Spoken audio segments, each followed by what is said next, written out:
et la coopération, qui est un binôme pour moi, un parfait binôme, avec qui nous travaillons en toute intelligence pour relever les défis effectivement qui se dressent à nous. Je vais essayer de revenir sur les différentes préoccupations qui ont été soulevées par les honorables députés. Je suis un tout petit peu désolé. Désolé du fait que parfois j'ai l'impression qu'on marche en reculant, qu'on se répète. Mais je me console du fait que peut-être la répétition est souvent pédagogique et qu'il est important, malgré tout, d'insister autant que possible, autant de fois que nécessaire, pour que nous ayons la même compréhension de la situation. Je pense que c'est une question fondamentale et je prie le Seigneur pour qu'à l'issue de cette rencontre-là, quand même, de cette explication, que définitivement sur certaines préoccupations, à défaut d'avoir un consensus, que nous nous comprenions au moins. Et ça, c'est important. Alors, il faut ñu dellu si waat ci situation réew mi ñu arriéraat ba le 24 mars 2024. C'est important pour que ñu comprendre bu baax a baax le travail que nous sommes en train de faire. Dañu ñëw 2024 ñu am président de la République bu ñu fal mu ñëw def prestation de serment le 2 le 5 avril mu nommé gouvernement am ay ministres jël service mu am le code de transparence dans la gestion des finances publiques loi 2012-22 du 27 décembre 2012 loi boobu wax ñu ne ñu bu fekkee ne dafa am régime bu bees wala mu am en tout cas mandature bu bees ñi fa ñëw gouvernement bi ñëw li mu war a njëkk a def dans un délai de 3 mois mooy def un audit sur la gestion des finances publiques. C'est ce que nous avons fait moi-même en tant que ministre des Finances. Lorsque je suis arrivé, cette exigence-là mu gàllu sama loos comme on dit, on a mis en place une équipe, préparer suñuy terme de référence avec une lettre de mission, saisir l'inspection générale des finances ne ko lii c'est une obligation légale defal ñu liggéey bi su ko defee mu nekk une situation de référence sur laquelle nous allons nous appuyer pour définir le cap pour la mandature. Mais c'est exactement ce qui s'est passé bi ñu defee audit bi dëgg wax jooju nañ ko dépassé parce que amul benn sens dañu def audit bi la réalité est là, c'est que nous avons trouvé que par rapport aux informations que nous communiquions aux partenaires techniques et financiers, au Fonds monétaire notamment dans le cadre d'un programme que nous avons signé, mais il y a écart de données, c'est clair. L'audit a révélé que de 74% de statistiques communiquées au Fonds, nous sommes à 84%, 83, quelque chose pour cent. Loolu la inspection générale des finances génne woon. Et je rappelle que le travail qui est fait, un audit repose sur des échantillons maanaam doo ñëw jël situation bi yëpp périmètre yëpp parce que 3 mois mënoo ci def liggéey boobu mais quand tu veux jauger da ngay jël ay échantillons nga def un test sur ces échantillons là résultat bi mu lay jox moom ngay considérer mais pour les finances publiques quand tu as des écarts comme ça responsabilité bi nga am mooy nga approfondir nga ne attention nous parlons de sujets importants dès lors que les échantillons ont révélé cela ces manquements là j'ai l'obligation d'aller en profondeur et d'approfondir la question loolu moo tax bi audit bi génnee on a commandité un travail d'inventaire par un cabinet bu am une signature internationale parce que loolu moom mooy responsabilité mais ensuite on savait aussi que quel que soit alpha ce travail là dañ ñu koy laajaat partenaires yi sérieux yëpp ils vont dire bon vous avez fait un travail sur la base d'échantillons qui a révélé ces informations là essayons d'approfondir pour voir ce que ça donne ñu dem vers un travail exhaustif moom mooy li Mazars def muy un travail sérieux et ce travail là mi ngi nekkoon en cours le rapport de la Cour des comptes nu ngeen koy comprendre mooy loi bi exiger cet audit sur la gestion des finances publiques daf ñu ne rapport bi inspection générale des finances wala rapport bi gouvernement bi di déposer il faut que Cour des comptes mu certifier ko. La Cour des comptes a pris ce travail, il avait 90 jours. Dans ces 90 jours, mu redéfiniraat un peu le périmètre, parce que comme gis na ne ay manquements am na moom am na ci lu mu taxaw mu def un travail un peu plus élargi. Loolu moom mooy rapport Cour des comptes bi disponible le 12 février 2025. Ce rapport a confirmé et même aggravé la situation bi nga xam ne moom le rapport IGF génne woon. On était après à 99% environ sur le taux d'endettement. Et sur le déficit budgétaire, on se retrouvait à un peu plus de 11%. Mais bi rapport Mazars nga xam ne moom deful échantillonnage, nekkul dans une certification, il fait un travail exhaustif. Convention de financement par convention de financement, convention de crédit par convention de crédit. Dans sa méthodologie mu wax ak kii demande leen voilà la situation bi ma am confirmer leen ma en tout cas mu am une méthodologie scientifique buy répondre aux normes en la matière moom mu produire les 4 rapports yi ma wax: rapport sur la dette bancaire locale, rapport sur la dette extérieure, rapport sur la dette du secteur parapublic et un rapport sur l'utilisation des fonds, les fonds qui ont été empruntés, comment ils ont été utilisés. Gis nga lii mooy situation dëkk bi benn moment li am solo li ëpp solo mooy ñu conscient de la situation,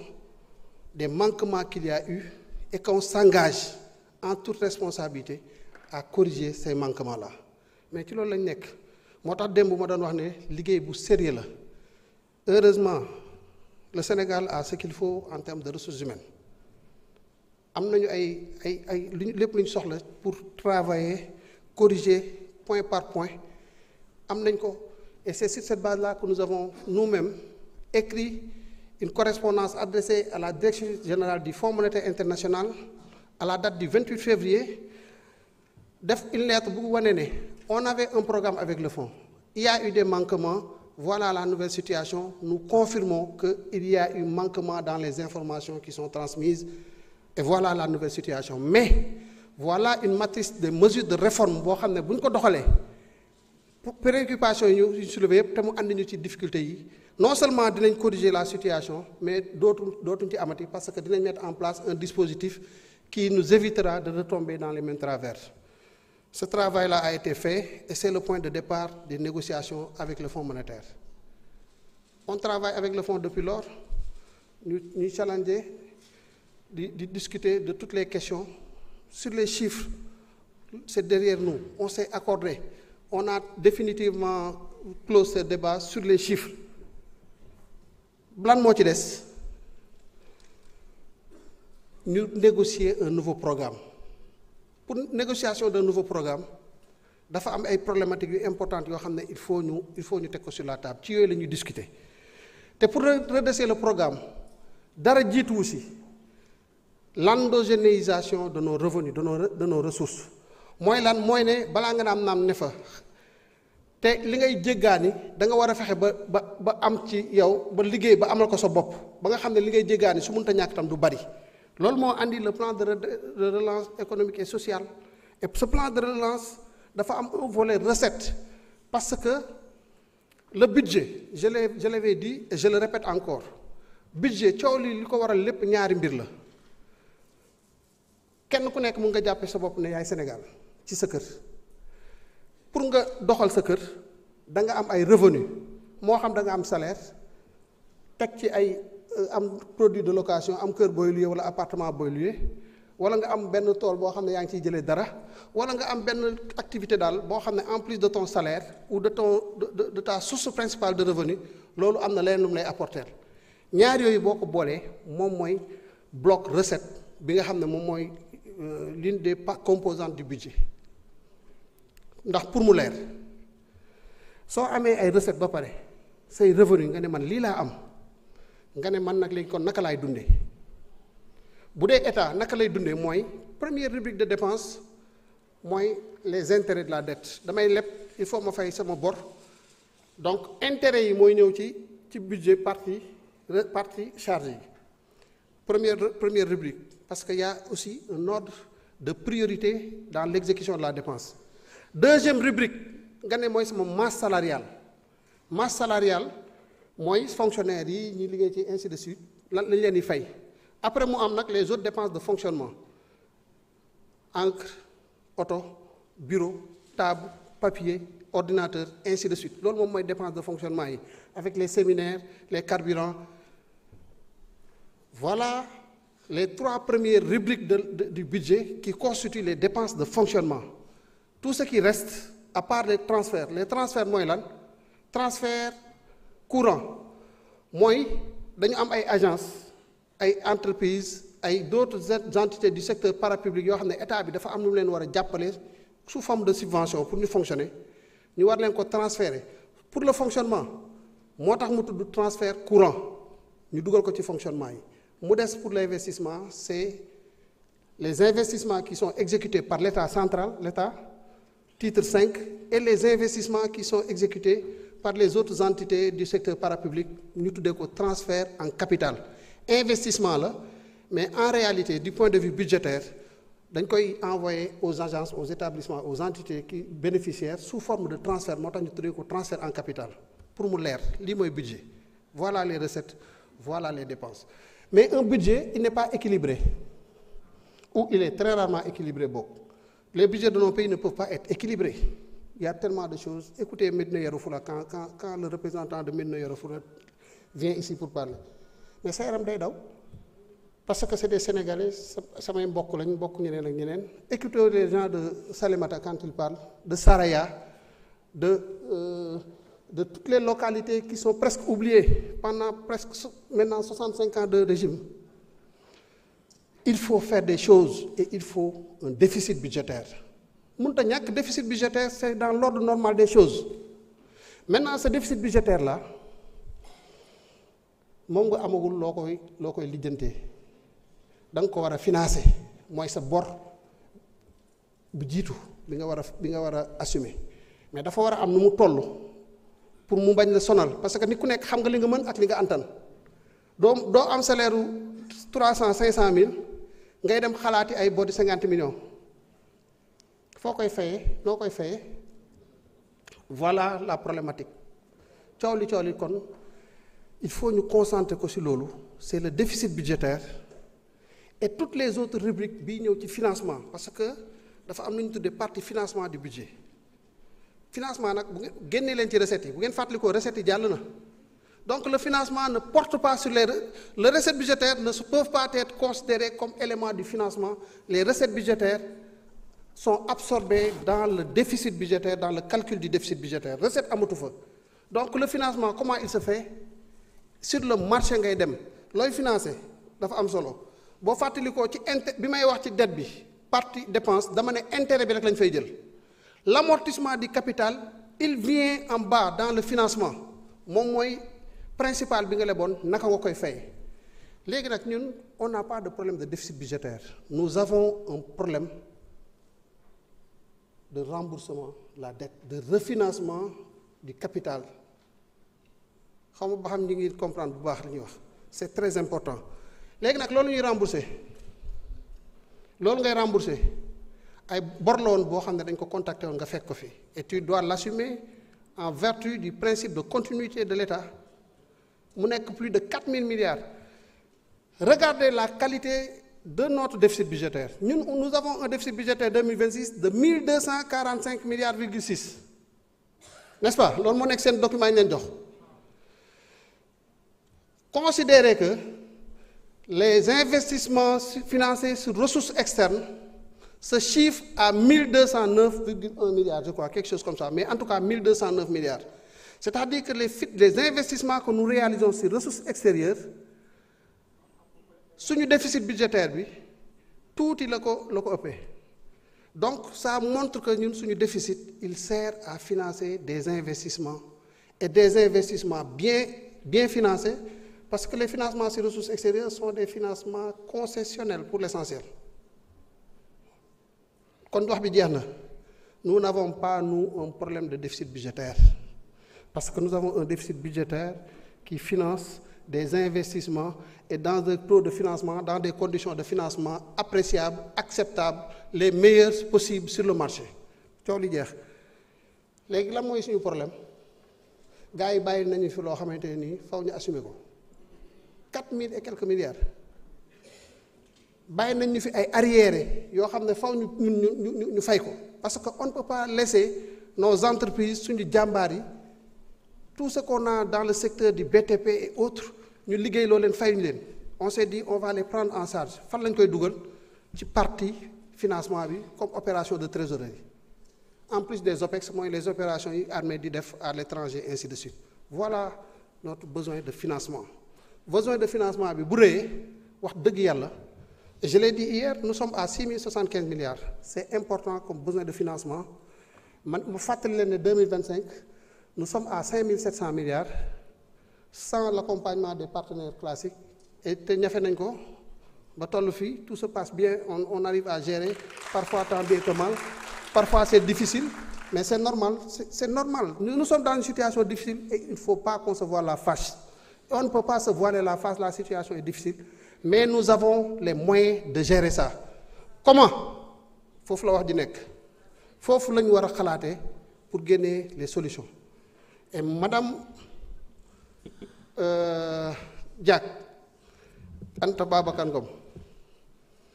maa ngi lay ñaan benn affaire baatu restructuration bu ko sax tuddati xam nga lu tax man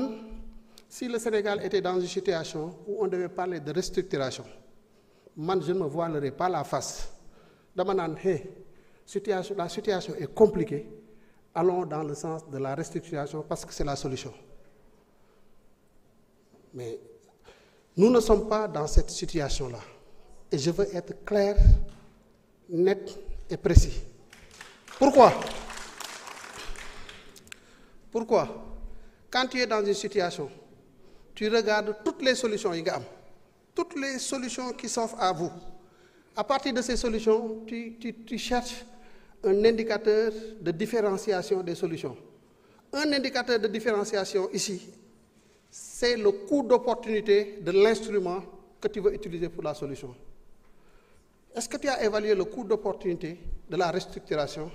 par rapport au coût d'opportunité d'un instrument que nous proposons qui a commencé à faire ses preuves pour 2025 sur la dette bancaire locale et qui va faire ses preuves sur la dette bancaire extérieure pour la simple raison que nous avons identifié, nous faisons le travail. Au moment où je te parle, on peut te dire sur l'horizon de 10 à 15, 25 ans, toutes les choses que nous allons rembourser, chose bu nekk naka lañ ko lebee woon lan la ñuy coûter yan mooy pic yi dans l'horizon lan mooy pic yi période yi nga xam ne fa la ñuy génnee mu nekk une période de risque et nous avons travaillé sur des stratégies de refinancement mooy li Abdourahmane Sarr ministre de l'économie di wax léegi naan bor état kenn du ko rembourser dañ koy refinancer la dette nag et je l'ai ça aussi rappelé hier ça ne signifie pas que doo fay bor bi moom doo ko fay ba mu jeex mais ce que tu fais il l'a très bien expliqué c'est-à-dire que bor dañ koy évaluer en termes d'indicateurs pas sur un point mais sur une période lan mooy différence bi c'est-à-dire que il faut enclencher le processus de déclinaison des indicateurs sur la dette na am pente descendante ba pare ngay xool en fonction de tes besoins comment accélérer cette pente-là pour que bu bor bi di wàññeeku nga accélérer ko de sorte que doo am jafe-jafe en termes de liquidité vous avez utilisé un terme aussi que je veux vraiment écarter c'est crise de liquidité tout le débat sur la dette c'est la crise de liquidité c'est parce que nous n'avons pas de crise de liquidité qu'on est là encore en train de discuter crise de liquidité mooy nga dem ba amatoo xaalis am na ku fi jox ay exemple Ghana Zambie ainsi de suite c'est vrai ces pays-là ils étaient dans une situation difficile ils ont eu des difficultés nous avons commencé à faire la consolidation budgétaire et je me réjouis d'entendre avec les députés que à chaque fois maintenant mais toutes les interventions parlent de choses importantes consolidation budgétaire la consolidation budgétaire mooy notre capacité à revenir au déficit budgétaire de 3% correspondant à la norme communautaire d'ici 2027 jóge nañ 13,4% en 2024 nous serons à 7,8% je vous donne rendez-vous au 31 décembre 7,8% cette année mais c'est une chute spectaculaire c'est une chute spectaculaire mais def nañ ko te foofu laay répondre à la question sur la masse salariale def nañ ko on n'a pas réduit la masse salariale on n'a pas réduit la masse salariale on n'a pas réduit les dépenses d'investissement au sens brut de capital fixe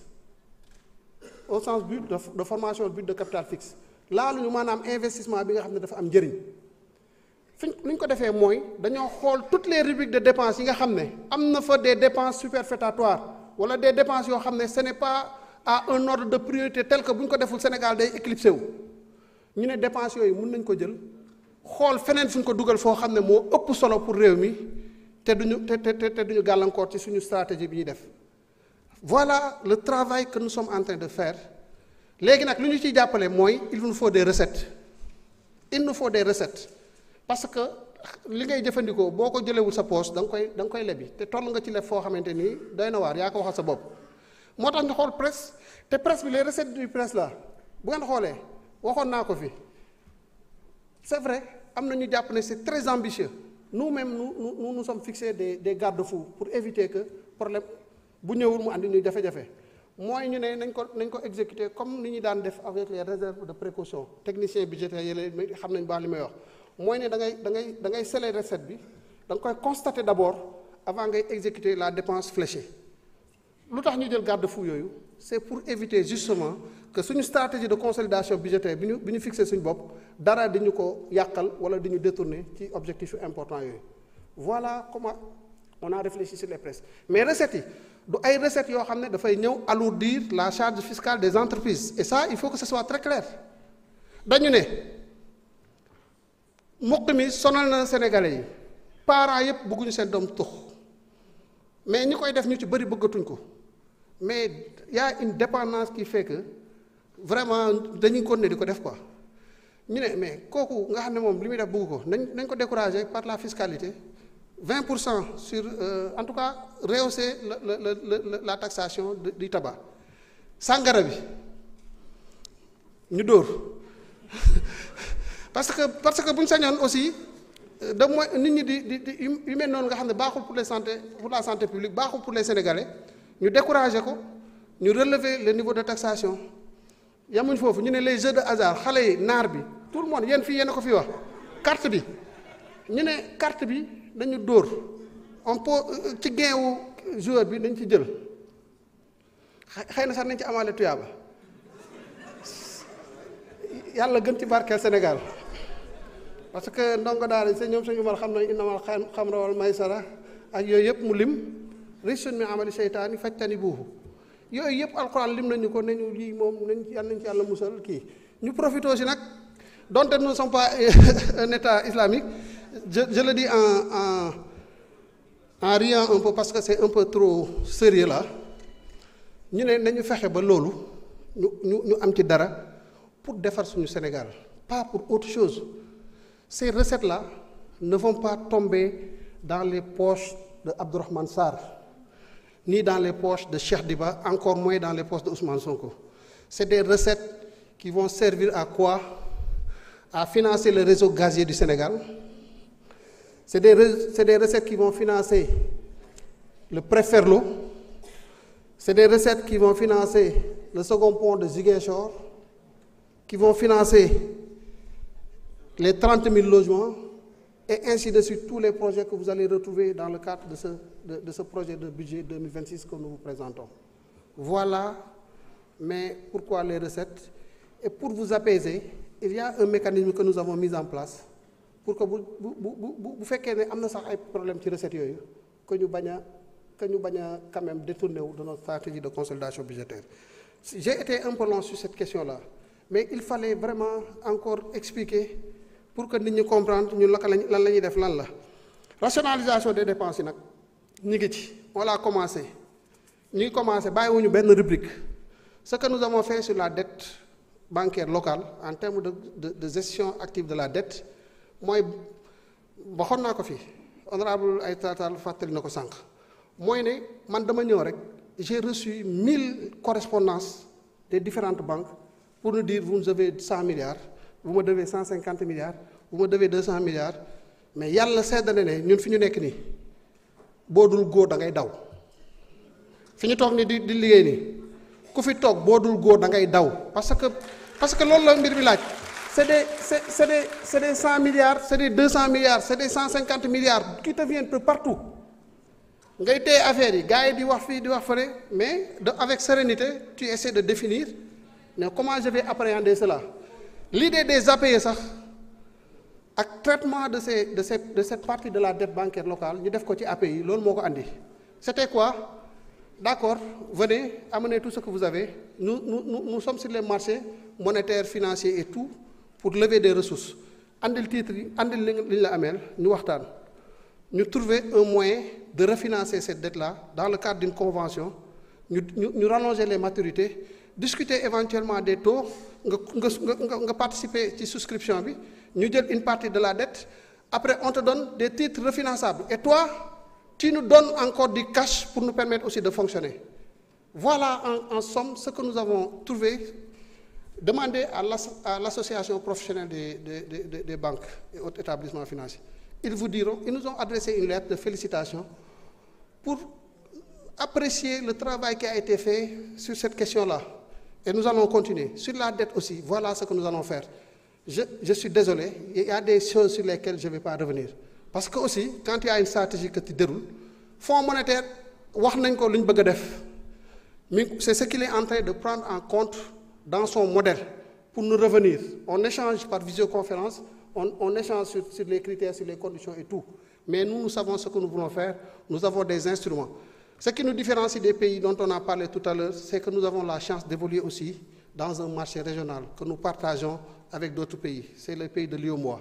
Et ce marché, il a un potentiel. Ce que nous tirons du marché financier régional n'est pas excessif. Il n'est pas du tout excessif. Ça, je le dis et je le répète. Parce que le potentiel du marché régional pour le Sénégal, il dépasse les 4800 et quelques milliards. Nous avons tiré quoi? Moins de 2800 milliards. Nous demandons environ 2700 et quelques milliards. Ensuite, nous aussi, nous travaillons à approfondir cette profondeur du marché. En quoi faisant? En réfléchissant sur des instruments. Les total return swap, c'est des instruments techniques du marché, comme je l'avais dit, du marché secondaire, qui permet de traduire une dette en devise, en dette en monnaie locale, sous certaines conditions et autres. Et je vous épargne de ces aspects techniques-là. Mais là, et souvent, nous faisons passer ces ressources-là par des banques locales, et souvent par des banques ivoiriennes. Mais si on se mettait à dire que beaucoup de API, nationalité pays bobo, devenir financé, mais vraiment, vous allez voir donc la Guinée-Bissau finance le Sénégal. Parce que si vous regardez les titres, allez-y sur le site de IOMA Titre ou l'autre, vous verrez qu'il y a des Bissau-Guinéens qui participent à nos appuis, ou des Nigériens, mais est-ce que cela veut pour autant dire que c'est la Guinée-Bissau qui nous finance? Non, mais nous sommes dans un espace de solidarité, et toutes les entités qui sont présentes dans cet espace-là contribuent au même titre que des Sénégalais à la prise en charge de nos besoins de financement. Et c'est ça la solidarité d'une zone monétaire, d'une union monétaire. Là, il faut l'apprécier, qu'un Bissau-Guinéen, qu'un Nigérien, qu'un Malien, qu'un Ivoirien et autres puissent participer à prendre en charge nos besoins de financement. Ça, les pays qui ne l'ont pas eu, ils ont eu des difficultés. Mais nous travaillons à approfondir davantage. Nous sommes sur les soukouk, nous sommes sur les emprunts ESG, en relation avec les fonds climat et autres là. Nous sommes dans ça. Mais nous travaillons sur d'autres instruments à approfondir le marché. La Banque centrale joue un rôle très important. Mais dans le cadre du Conseil des ministres de l'UEMOA, nous réfléchissons sur les moyens qui permettent davantage à ces instruments-là, à ces institutions, de pouvoir nous aider davantage à aller de l'avant, à prendre en charge nos préoccupations. Au-delà, les réflexions sur les marchés, sur l'approfondissement des marchés, il y a le marché financier pour approfondir. C'est-à-dire que pour nga yaatal matlam, da nga soxla ay ressources longues. Les ressources longues, souvent, c'est des ressources des fonds de pension, des fonds d'investissement et autres. Vous allez voir, nous réfléchissons aussi avec le ministre de l'économie. Et ça, c'est des sujets que nous allons porter au niveau du Conseil des ministres de l'UEMOA sur des réformes allant dans ce sens-là. Nous avons dépassé l'UEMOA. Par exemple, le code ciment, les véritables réformes la direction générale du secteur financier est en train de travailler avec la direction des assurances sur